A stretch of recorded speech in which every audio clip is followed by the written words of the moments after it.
has been drawing me back. I have been aware of it for some time now. A pull toward a particular section of the parchment that I have been, if I am honest, resisting. Not because I am unwilling to go there, but because every time I have turned to that part of the map, I have found myself uncertain, unsure of what I am seeing, unsure in a way I have not felt with any other section, whether I am ready to look at it properly. With the other sections, the cities were clear. The sunken cities marked in firm ink, their names legible, their positions committed to.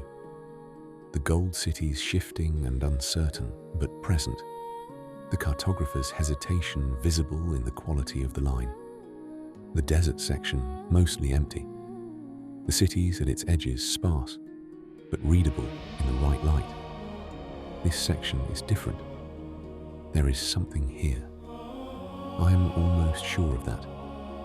The suggestion of hills, rendered in a hand that is lighter than the cartographer's usual hand, as though they were drawn in the knowledge that hills like these resist being drawn, that something in them declines to be fixed on paper.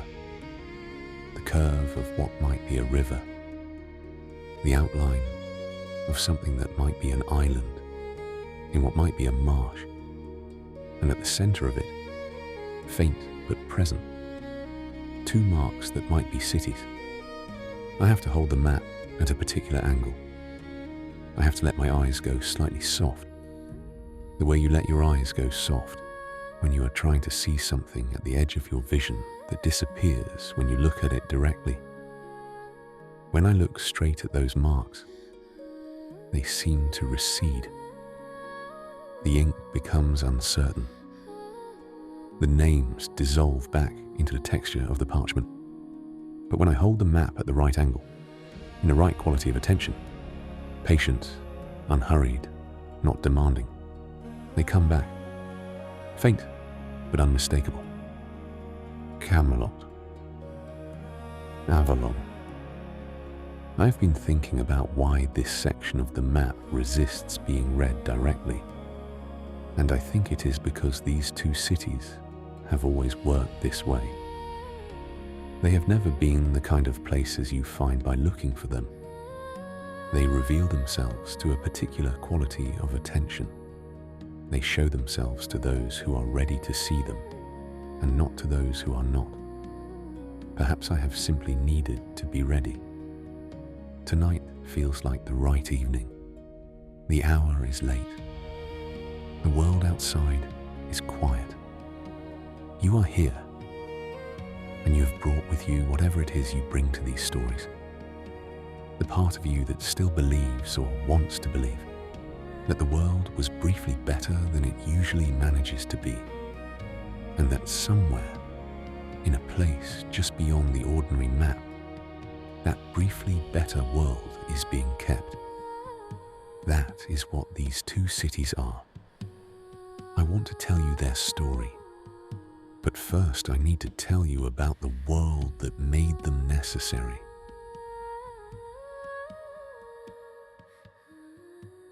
Britain, in the 5th and 6th centuries, was a country coming apart. The Romans had been there for nearly 400 years. They had built roads and towns and walls, and the particular kind of order that comes with an occupying power, that is also, whatever else it is, efficient. The legions left in the early 5th century, called back to defend a Rome that was itself coming apart, leaving behind a province that had come to depend on Roman administration for the things that administration provides: law, trade, the maintenance of roads, the suppression of the violence that rises when no one is clearly in charge. When the legions left, the violence rose. The land fragmented into small kingdoms. British chieftains and warlords divided what the Romans had unified, and then fought each other over the divisions. From the east, Saxon settlers, Angles, Saxons, Jutes, peoples from the coastal regions of what is now Germany and Denmark were pushing inward, taking land, establishing their own settlements in the spaces that the Roman withdrawal had left. From the north, the Picts. From the sea, pirates. The roads that had made Britain a functioning province were still there, but the authority that had maintained them was not. And without authority, a road is just a path that invites the wrong kind of traveller. This is the world that needed a king, not just a warlord with a larger territory than his neighbours. There were plenty of those. A king in the deeper sense. Someone who could hold it together, not just by force, but by something that force alone cannot produce. Legitimacy. The sense that this person's authority is not simply an accident of military superiority, but something that the world itself has endorsed. And before Camelot existed, before it even had a name, there was already a story circulating in the hills and the monasteries and the oral tradition of the Celtic peoples of Britain. A story about a figure who had done something like this, who had held the fragmented land together for long enough to make people remember that holding it together was possible. Whether this figure was a real person, a post-Roman British war leader perhaps, operating in the late 5th or early 6th century, whose victories against the Saxon advance were real enough to enter the tradition and extraordinary enough to attract legend, is a question that historians have never fully resolved and probably never will. The sources are sparse and unreliable, and the archaeology is suggestive rather than conclusive. There was something here, someone, probably, around whom the stories began to cluster. The earliest written reference to Arthur may be in a Welsh poem called Y Gododin, composed around the year 600, which commemorates a band of warriors who rode south to fight the Saxons at a place called Catraeth, and were almost entirely destroyed. The poem praises the warriors one by one, their courage, their skill, the manner of their dying, and of one warrior it says that he cut down the enemy, though he was no Arthur. That is all.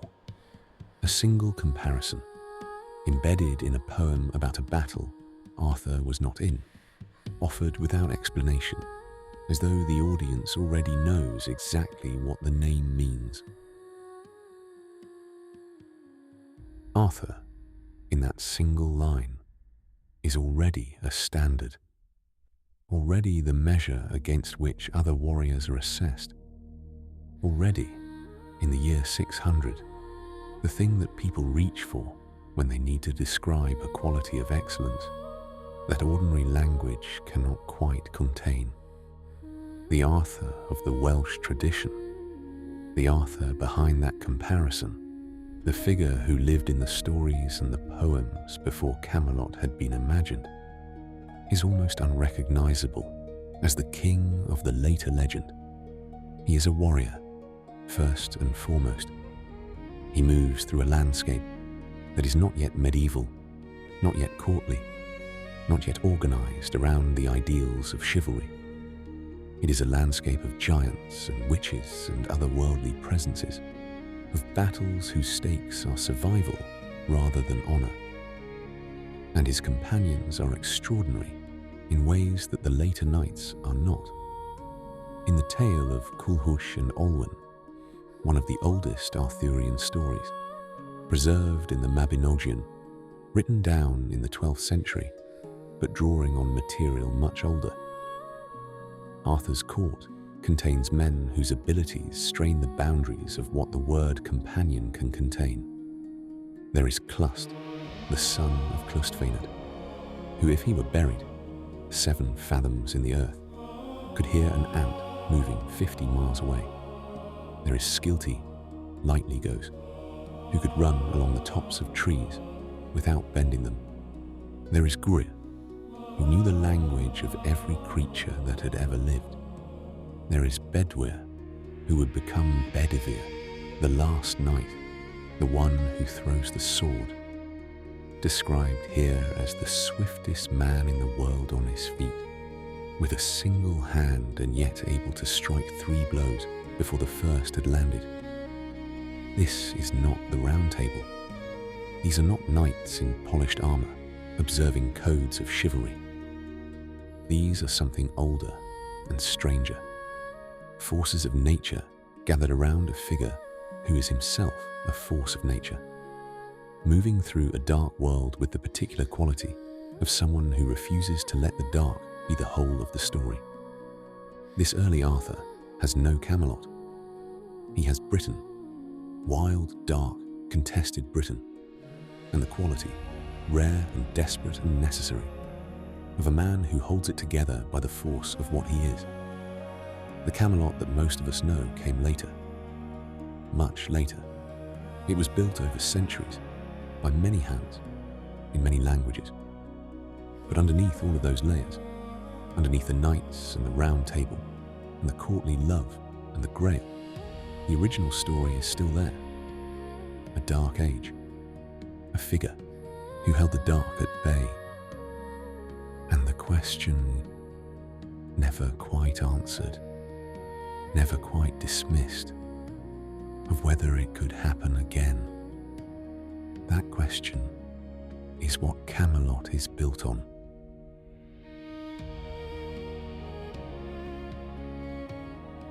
Before Camelot, there is Merlin.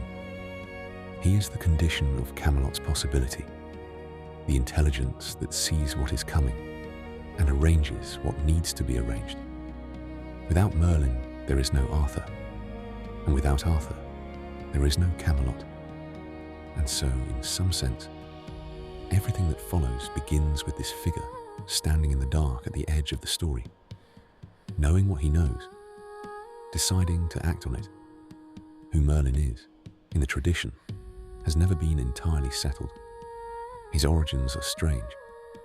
In some versions, he is the son of a demon and a mortal woman, a child with no human father, born already in possession of knowledge that human beings should not have.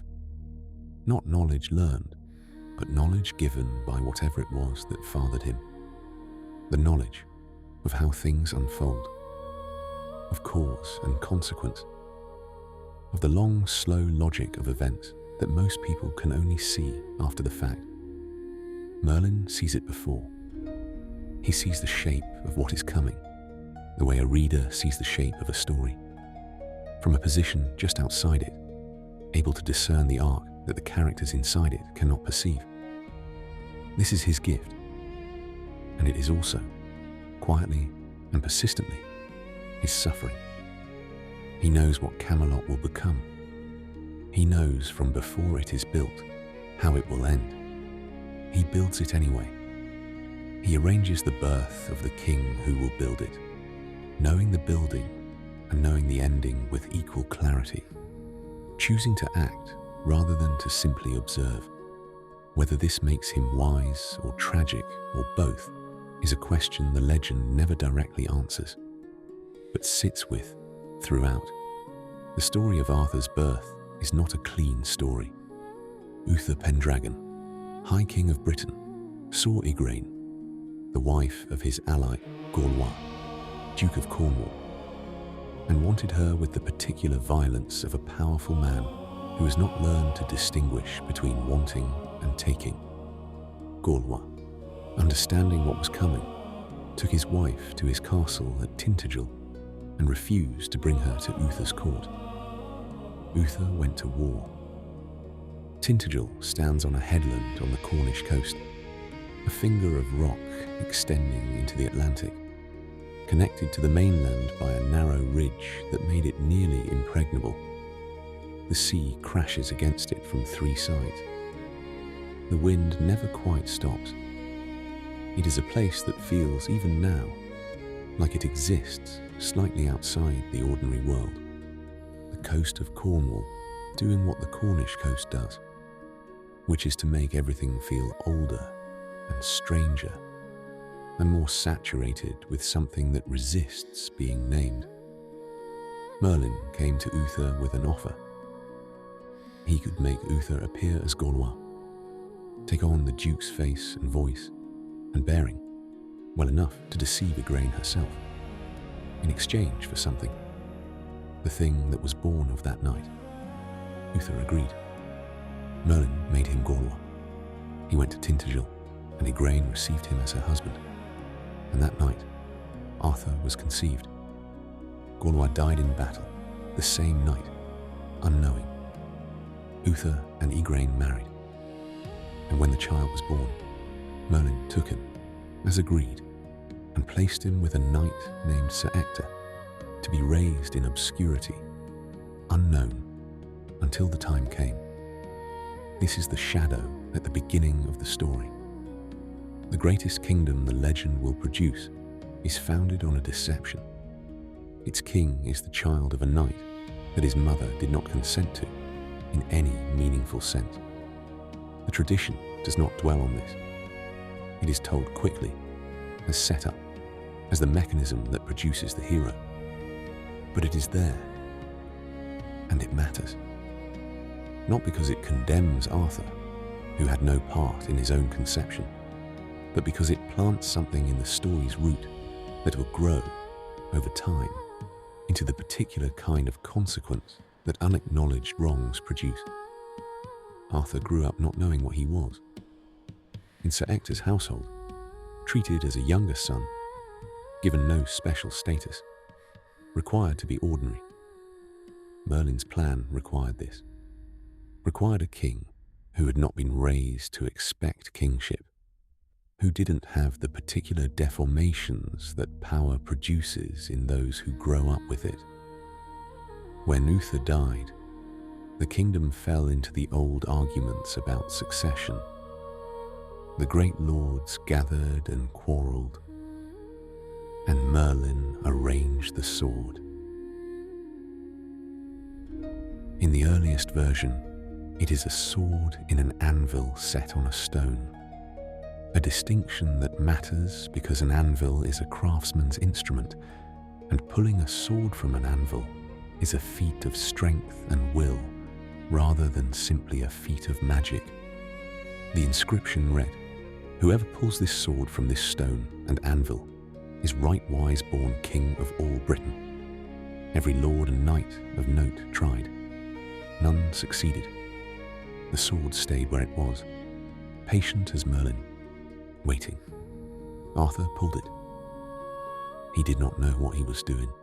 He was looking for a sword for his foster brother Kay, who had forgotten his own. He found this one. He pulled it without ceremony, without understanding. The way you take an object that is simply there and you need it. It came free. The great lords refused to accept it at first. A boy, unknown, of no established lineage. Merlin produced the truth of Arthur's parentage. The sword was pulled again, in front of witnesses, and then again. Eventually the evidence became undeniable. Arthur was king. Merlin stood beside him through the early years, advising, arranging, warning. And it was in this time that the sword came, that would define the reign in a way the pulled sword never quite did. There is a lake, still water, in the early sources. No specific location, no named region. Simply a lake, which is the right kind of specificity for something that is as much a symbol as a place. From the water, an arm rose. A woman's arm, clothed in white samite, holding a sword whose blade caught the light in a way that no ordinary blade does. And a figure appeared on the water's surface, the Lady of the Lake, who had lived beneath it, who governed it, and what lay beneath it with the quiet authority of someone who has always been there and expects to always be there. She offered a sword. Arthur took it. rowing out to where the arm extended, taking the sword from the hand that held it above the water. The sword was Excalibur. Its scabbard, the lady told him, was worth 10 of the sword itself. Whoever wore the scabbard could not lose blood from any wound. Merlin repeated the warning. Arthur, being human, did not fully heed it. The arm sank back beneath the water. The lady returned to her lake, and Arthur carried a sword that would define him, the sword that would be returned to the water at the very end, completing a symmetry that the story had been building toward from this moment. Merlin advised and warned and arranged, and knew all along that he would not be there to see what followed.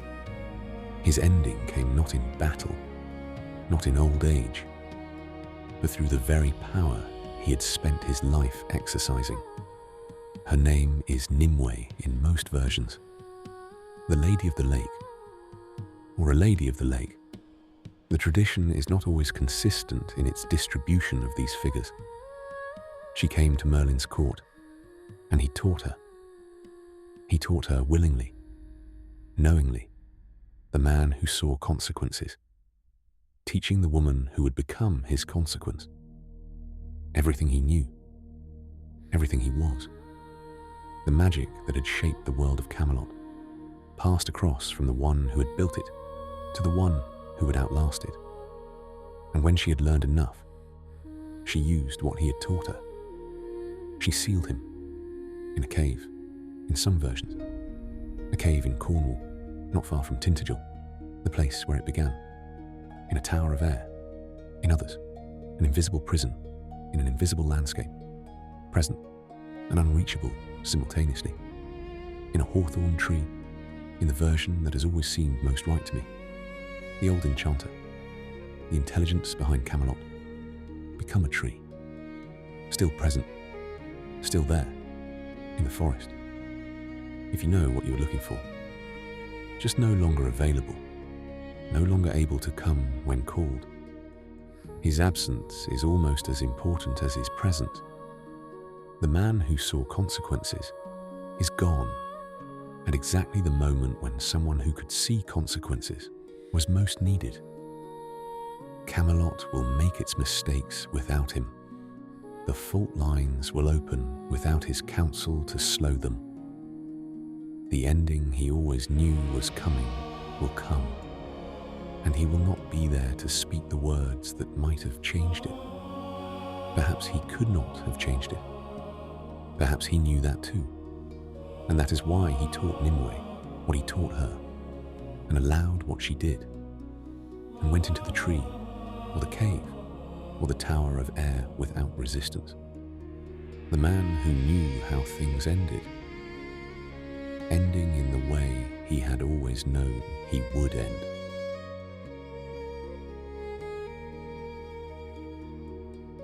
The city has no single founding moment in the tradition. It comes into being gradually, the way the best things come into being, accumulating over time the qualities that make it what it is, without any single decision or gesture that can be identified as the moment it became real. Where it was is a question that scholars and dreamers have argued over for centuries. Winchester, where the great round table hangs in the castle hall to this day, a medieval object made probably for Edward I in the 13th century, painted in the Tudor period to look as people imagined it should look, bearing the names of the knights in the script of a later age. Cadbury Castle in Somerset, where the archaeologist Leslie Alcott dug in the 1960s and found evidence of a significant post-Roman refortification. Exactly the right age. A high-status Dark Age settlement whose occupant had the resources to rebuild on a considerable scale. The local name for the hill is still Camelot, and has been for as long as records reach. Caerleon in Wales, the old Roman fortress, whose remaining walls might have suggested to a Dark Age king with an eye for strategic advantage, the bones of something that could be made to stand again. Tintagel, where it began, the wind and the sea, and the rock that felt already like a place where the ordinary world thinned. The honest answer is that Camelot is everywhere these candidates are, and nowhere in particular, because Camelot is less a place than a condition. The condition of a court organized around something worth organizing around. What made Camelot Camelot, in the tradition, in the versions that accumulated across the centuries, was the Round Table. It came to Arthur as a wedding gift. Guinevere's father gave it to Arthur when he gave him Guinevere. A table for 150 knights, round with no head and no foot, every seat equal to every other. Merlin had made it, or caused it to be made, or simply ensured that it arrived at the moment it was needed. The tradition is pleasingly vague on the mechanism and clear on the meaning. A round table is a revolutionary object. At every other table in the medieval world, position was meaning. Where you sat was what you were, your rank, your worth, your standing in relation to the person at the head. The head of the table was where power sat, and every other seat was a calculation of distance from that power. The further you were from the head, the less you mattered. Arthur's table had no head. No seat was more important than another. The king sat among his knights, not above them. A duke sat beside a man of lesser birth, and the table itself made no comment on the difference. The Round Table was a statement, in furniture, of a principle that the world had not yet managed to embody in its institutions, that the powerful can choose to be equal, that hierarchy is a choice, not a law, and that choosing otherwise is possible. It was an ideal. It was never perfectly realized. The knights who sat at it were human, and humans bring their rankings and their resentments and their pride with them, even to a table that tries to make them irrelevant. But the ideal was there, visible, the measure by which every action in the court was judged. Guinevere arrived with the table, and she was as essential to Camelot as anything Merlin had arranged. She is not, in the tradition I am drawing on tonight, the passive figure that some retellings have made of her. Malory's Guinevere is formidable. She is intelligent and politically astute. She governs in Arthur's absence with a competence that commands the court's respect. She is capable of tremendous grace and tremendous anger and tremendous loyalty. She loved Arthur. The tradition is clear on this, and I will not diminish it. She was his queen in every sense that mattered, and the life they built together at Camelot was real. And then Lancelot came. He arrived at Camelot as a young knight from across the sea, the son of King Ban of Benwick, trained in arms from childhood, possessed of a physical ability and a moral seriousness that made him unlike anyone the Round Table had yet seen. He became Arthur's closest friend. He became the greatest knight the table would ever produce. He became the standard, and he fell in love with Guinevere. The tradition does not ask us to condemn this. Two genuinely good people who loved genuinely and deeply in circumstances that made their love incompatible with the world they inhabited. What existed between them was real, not a weakness, not a simple failure of self-control, but a love that the story treats with the seriousness it deserves, precisely because it takes seriously the damage it causes. The fault line was there from early in the story. Camelot was built on it without knowing, the way buildings are sometimes built on ground that seems solid and is not. For years, the building held. The table functioned. The kingdom maintained what it was supposed to maintain. And then, on a Pentecost feast, the court assembled in its fullness. Every seat at the table occupied. The hall full of the sounds of celebration. Something happened that changed the direction of everything. The doors of the hall opened, though no hand touched them. A wind moved through the room, warm and strange, carrying something that was not quite a smell, and not quite a sound, but something the body received as a kind of announcement. And then, moving through the hall, covered in white samite, carried by no visible hand, the Grail. What the Grail is, in the tradition, is never simply explained.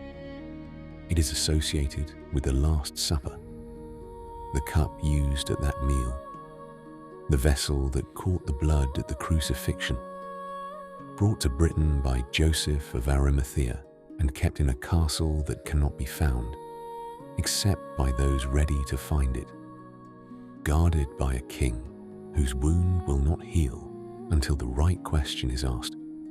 But the Grail in the tradition is less a defined object than a presence, the presence of the sacred, of the thing that human striving points toward but cannot reach through striving alone. It is what all of Camelot's achievement was always gesturing at, the destination that the Round Table's ideal was always trying to reach.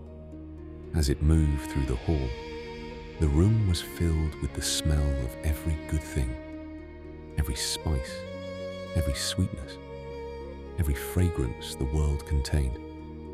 Every knight felt, in that moment, something that the tradition struggles to describe precisely. The inadequacy of everything Camelot had achieved, held simultaneously with the sense that what they had been reaching toward was real, was there, was within some kind of reach if they were the right kind of person to reach it. And then it was gone. Sir Gawain spoke first. Into the silence it left. He said they should quest for it. He made a vow, there at the table, to ride in pursuit of the Grail for a year and a day. And the other knights, one by one, made the same vow. Arthur wept. He wept because he understood, with the clarity of a king who has held something together long enough to know how it holds, what the vow would cost. The knights who were good enough to find the Grail would be the best of them, the ones the table could least afford to lose.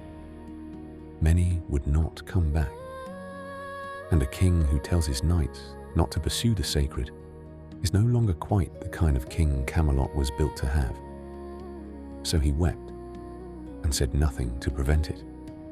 And the next morning, the knights of the Round Table rode out in all directions into a Britain that would receive them back in diminished numbers. And Camelot was never again quite what it had been the evening before.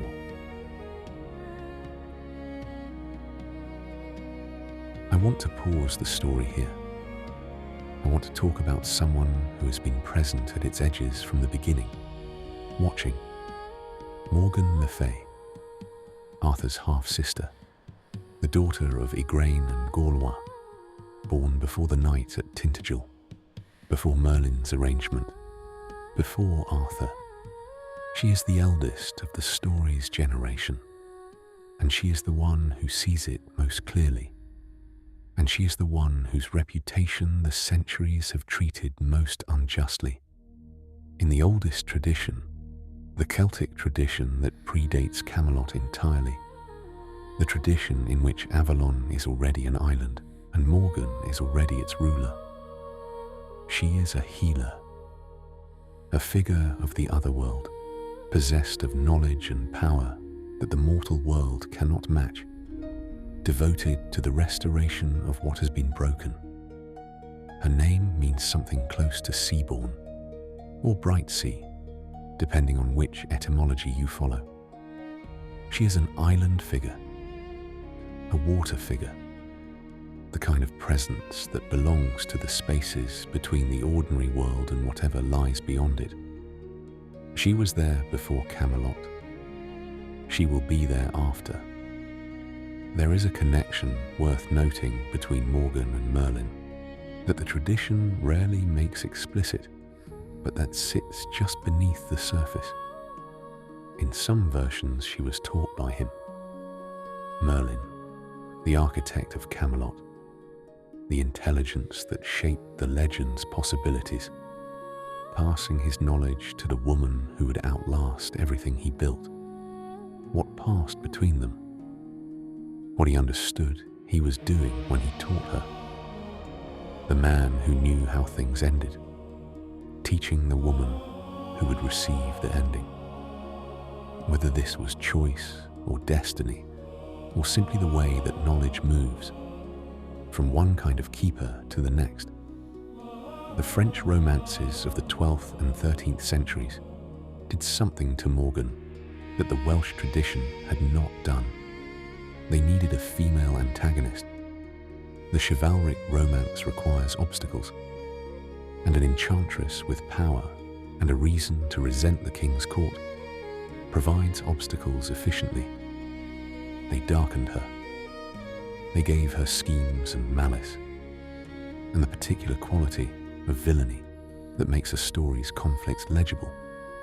Their Morgan sends enchanted objects to the court, cloaks that burn, cups that reveal infidelity, shields designed to trap the unwary. She creates the valley without return, a place where unfaithful knights are imprisoned and cannot leave. She manipulates events in ways that put Arthur's knights in danger, that test the Round Table's ideals against the pressure of her intelligence. She is the story's persistent challenge, the thing that probes the court's weaknesses, that exposes where the ideal is not living up to itself. There is something in this darkening that is worth noticing. Morgan represents, in the tradition, the older world, the pre-Christian, pre-chivalric world of the Celtic otherworld. The French romances were written for Christian courts that had a theological and political interest in relegating what came before to the category of the threatening. Making Morgan a villain was a way of saying, what preceded us was darkness. What we have built is the light. But look at what she is actually doing in the tradition that darkens her. She is testing. She is probing. She is sending the court challenges that reveal whether the knights are what they claim to be. In the valley without return, unfaithful knights are imprisoned. Not knights in general, but specifically those who have broken faith. Morgan's enchantments, looked at without the framework of villainy, are a form of accountability, the older world holding the newer one to its own standards. And the older tradition persists beneath this, the way older traditions always persist. It surfaces unmistakably at the story's end. Because when the barge comes for Arthur, when the last battle is over and the king is dying on the shore and the world he built is finished, it is Morgan Le Fay who is on it. She is one of 3 queens who come across the water in the dark, who receive the broken king, who carry him away. The figure who spent so much of the story in opposition to Camelot is the one who receives its king at the end. She is the healer. She was always the healer. The darkness the romances gave her was a costume, and the ending of the story takes it off. Avalon is her island. It always was. The Isle of Apples, the place of healing, the domain of the woman who knows what comes after. What the story is really saying, in the moment when the three queens arrive on the barge, is this: the older world outlasts the newer one. What preceded Camelot will receive Camelot's remains. The healing that the Round Table's particular ideal could not provide. Could not provide because it was too human, too organized around the flawed material of human behavior. The older, quieter, deeper knowledge can. Morgan takes what Camelot could not keep. I do not want to explain this away or resolve its tension. I want to hold it as the tradition holds it, with the respect it deserves. The knights came back from the Grail quest changed, or did not come back at all. Galahad, Lancelot's son, conceived specifically to achieve what his father's human failing prevented him from achieving, found the Grail, and was taken up into heaven in the finding of it. He was the purest knight, the one the whole quest had been moving toward, and his achievement was absolute and final, and left no room for continuation. He found the sacred, and the sacred kept him. Percival and Bors came back. Most of the others did not. The table that had been full was half empty, and the half that remained was the half that had not been quite good enough for the quest, which is a terrible way to discover your own limitations. And the fault line moved. Lancelot had come back from the Grail quest, having seen enough of what he was not to understand, with a clarity that was almost worse than ignorance, the nature of his failing. He had come closer to the Grail than any knight except Galahad and Percival, close enough to be shown its edges, not close enough to see its center. The reason, which the vision had made plain to him, was Guinevere. His love for her was the thing that stood between him and the sacred, the thing that made him not quite pure enough, not quite free enough, not quite able to give his whole self to the quest that required a whole self. He came back to Camelot knowing this, and he did not stop loving her. This is the thing that makes Lancelot a genuinely tragic figure, rather than simply a weak one. He understood exactly what his love was costing him, understood it completely and without self-deception, and could not put it down. Some things cannot be put down. That is not a moral failing. It is a human condition, and the story treats it as such. Guinevere understood too. She understood everything, the exposure that was coming, the cost it would carry, the impossibility of the position they were in and had been in for years. Mallory's Guinevere, in the period before the exposure, is a woman carrying knowledge she cannot act on, watching the approach of something she cannot prevent, maintaining the surface of the court with a quality of discipline that is itself a form of courage. She was not passive. She was doing the hardest thing, continuing. Arthur knew. He had known for some time, perhaps for years, the way people know things they cannot afford to act on, holding the knowledge at a careful distance, letting it exist in the peripheral vision of the mind without looking at it directly. Because looking at it directly would require doing something about it, and doing something about it would cost more than the kingdom could bear. He loved Lancelot. He loved Guinevere. He loved what they had all built together.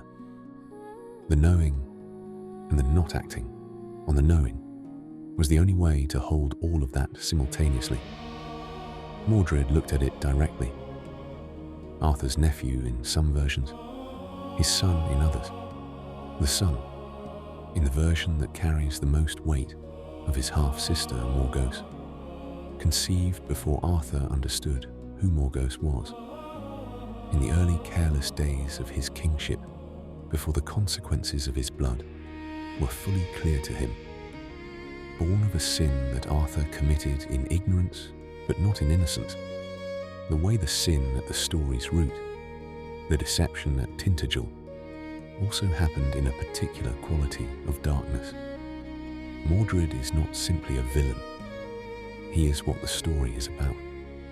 In some essential sense, the thing that was unresolved at Camelot's beginning, returning in human form at its ending. He did not choose to be what he was.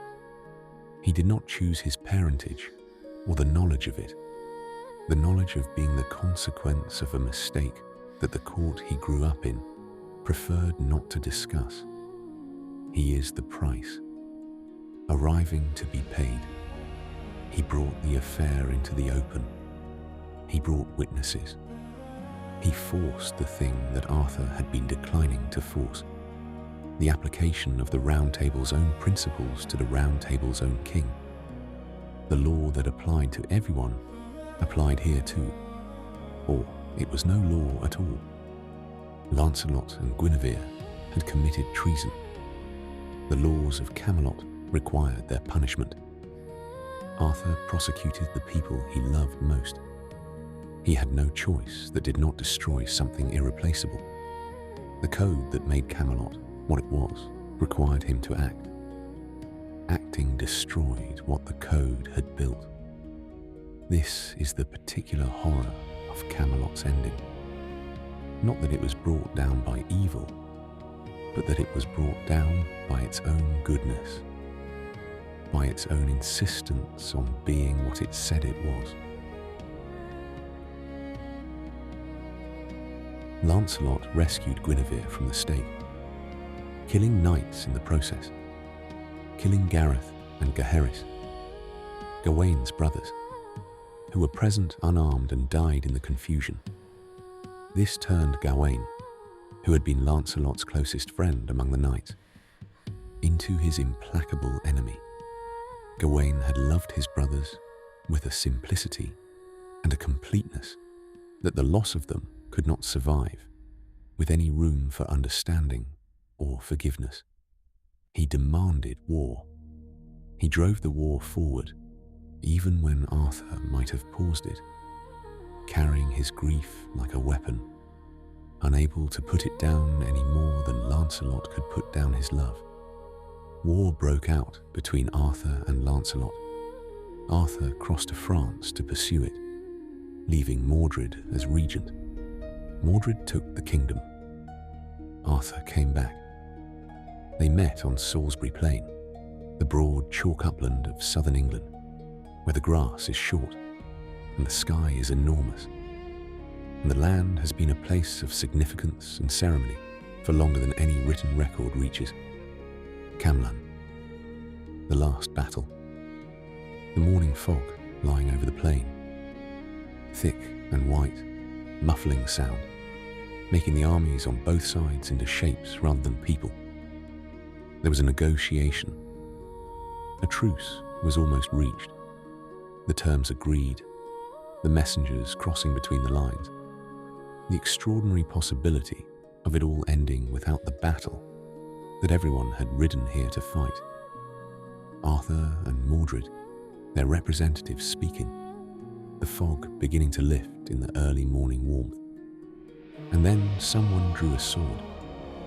To kill a snake, the tradition says, a small and ordinary creature, making an inconvenient appearance at the worst possible moment. A sword drawn for the most mundane of reasons, at exactly the moment when a sword drawn for any reason meant one thing, and one thing only. The other side saw the movement, thought the truce was broken. The armies came together, and that was the end of the truce, and the end of much else. The fog, and the noise, and the dying, the battle that neither king had wanted, and both had arrived at by a sequence of steps that each seemed individually unavoidable. Arthur and Mordred finding each other in it. Mordred running onto Arthur's spear, and Arthur dying, driving his sword through his son. Both of them, at the end, doing what the story had always been moving toward. Of the great knights, almost none survived. Sir Bedivere, one of the oldest, one of the first, survived to tend the dying king. Arthur gave him Excalibur and told him to take it to the water and throw it in. Bedivere went twice and could not do it. The sword was too beautiful, too much the emblem of everything the king had been and everything that was now over. He hid it both times and came back and told Arthur it was done. And both times Arthur asked what he'd seen, and Bedivere described the water lying still. And Arthur said, "You have not done it. Go back." The third time, Bedivere threw it, and from the water, a hand rose, clothed in white samite, the same white samite as the morning it had given the sword, and caught Excalibur, and brandished it, and drew it beneath the surface. The water closed. The lake was still. The lady had given. The lady had taken back. The symmetry was complete. Bedivere carried the king to the water's edge, and from the water, through the evening mist, a barge appeared. Guinevere, when the news came, went to the convent at Amesbury and took the veil. She did not go in grief exactly, or not only in grief. She went with the quality of someone who has finally arrived at the place they always knew was waiting, who has shed everything that was not essential and found in what remains something close to peace. She became an extraordinary abbess. The sisters who lived under her governance remembered her not as the queen who had helped destroy a kingdom, but as a woman of remarkable wisdom and practical intelligence, who brought to the running of a religious house the same formidable competence she had brought to the running of a court. Lancelot heard she had taken the veil and understood immediately what it meant and what it asked of him. He walked barefoot to find her, barefoot in the tradition, as a penance or a choice, or simply because some journeys require that kind of attention from the body. He found her. They spoke in the cloister for the last time. What they said to each other, Mallory does not fully report. He gives us the outline, the quality of the conversation, the dignity of it. Two people who loved each other and destroyed a kingdom, and were now, at the end, managing to be simply human with each other. She asked him not to come again. He agreed. He became a hermit and lived in prayer and died not long after her. Some accounts say on the day of her death, the love that had been incompatible with the world they lived in, finally resolving into something the world no longer had any jurisdiction over. The mist comes first. It is always the mist.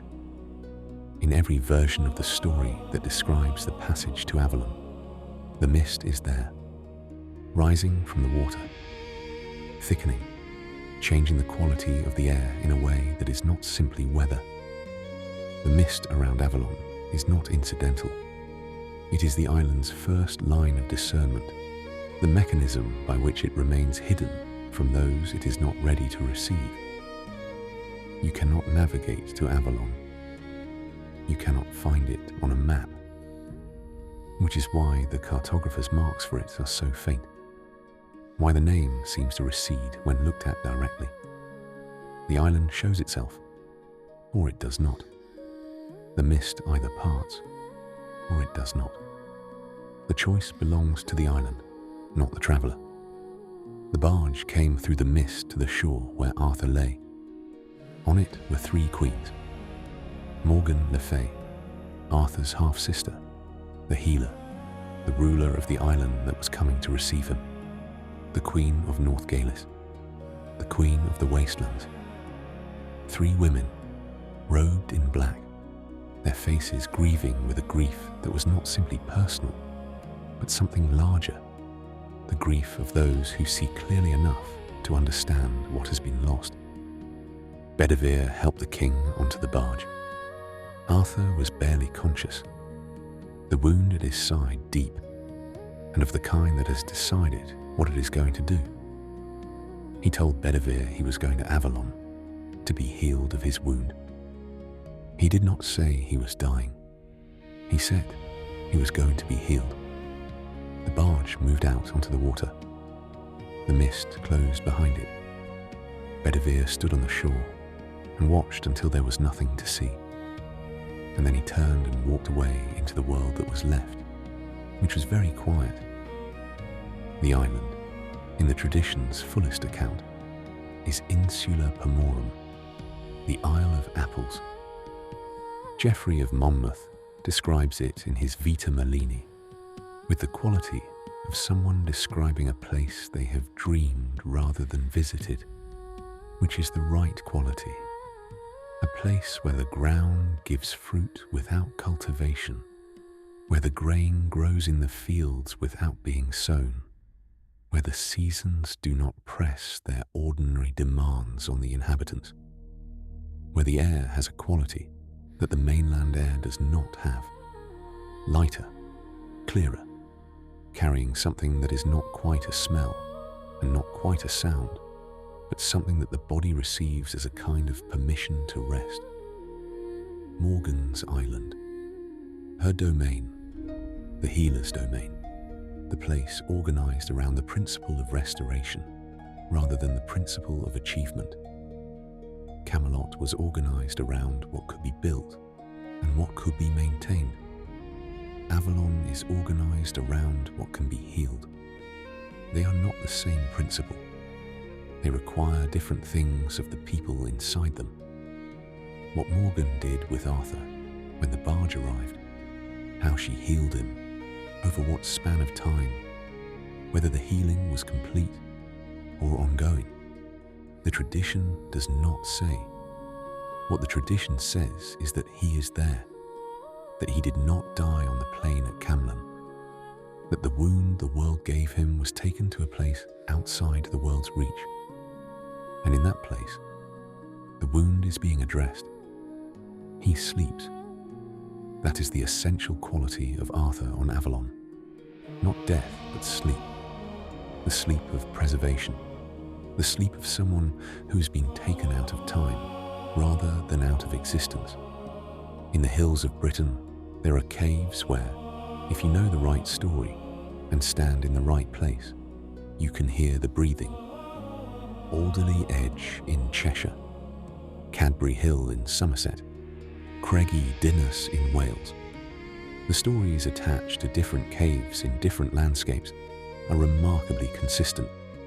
Somewhere inside the hill, Arthur sleeps with his knights, their armour laid beside them, their horses standing in the dark, waiting for the horn to blow or the bell to ring, or the country to call them back.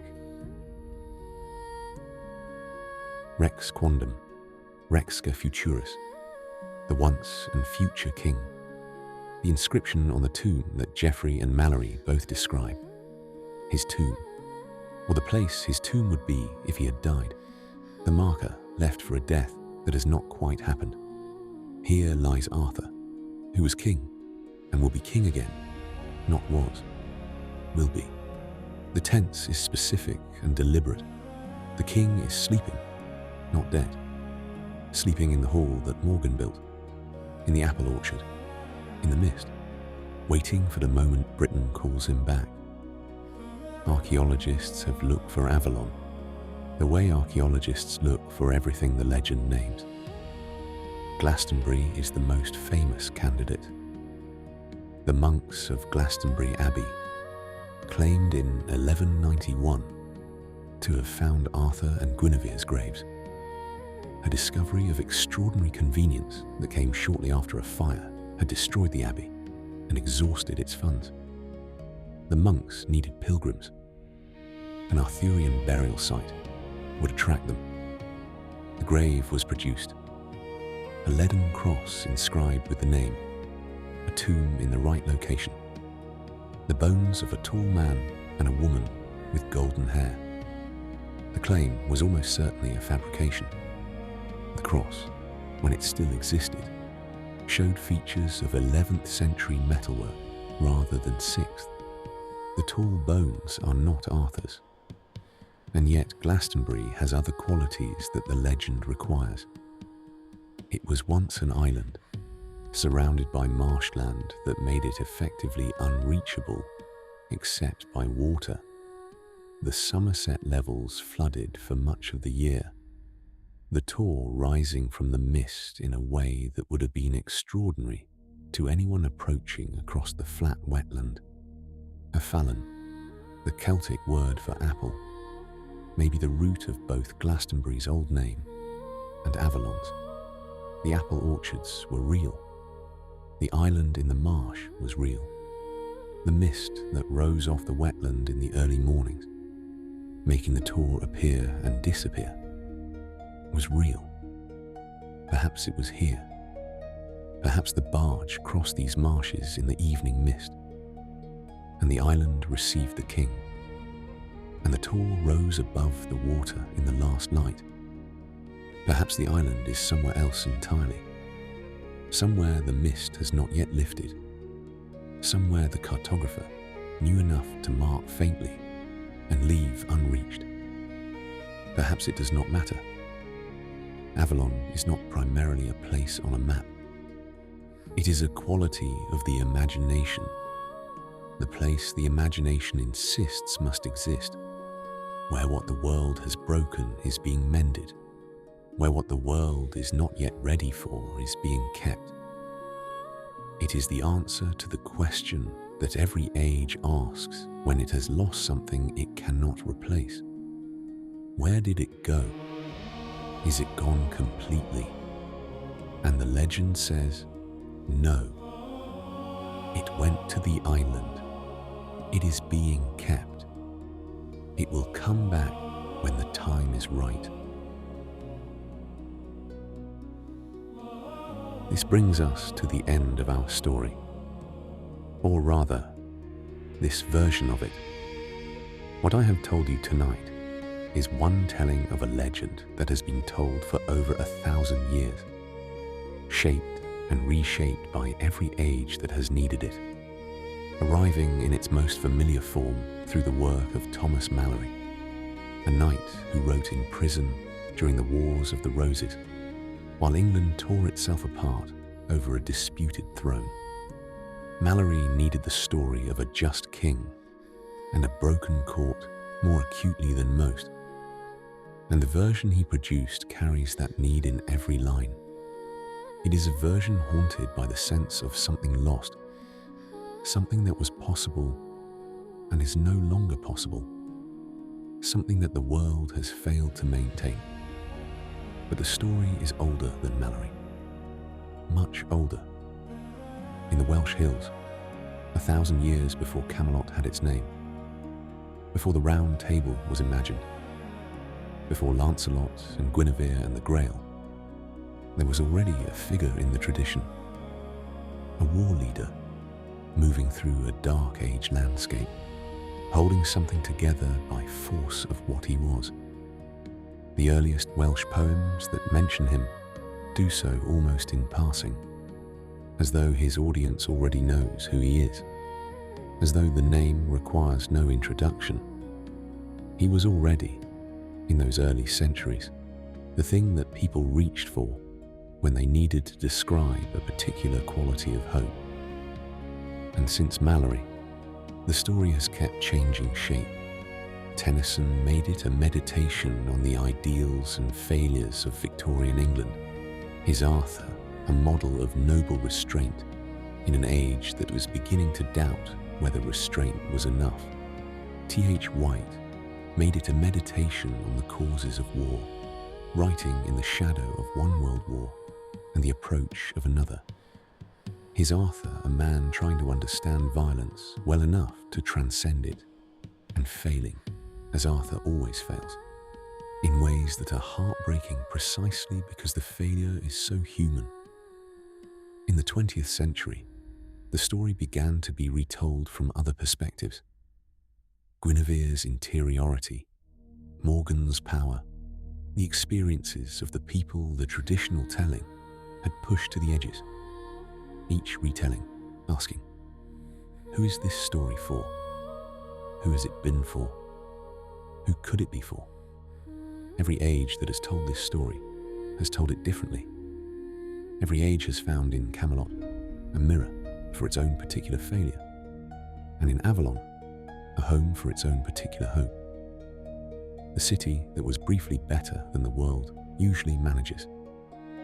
The island that keeps what the city could not sustain. I think this is what the legend is, finally.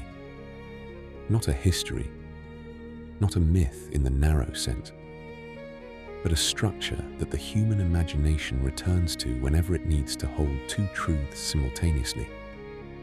That the world falls short of what it could be, and that what it could be has not been destroyed by the falling short. That somewhere, in the mist, on the island, in the sleep of the once and future king, the possibility is being kept.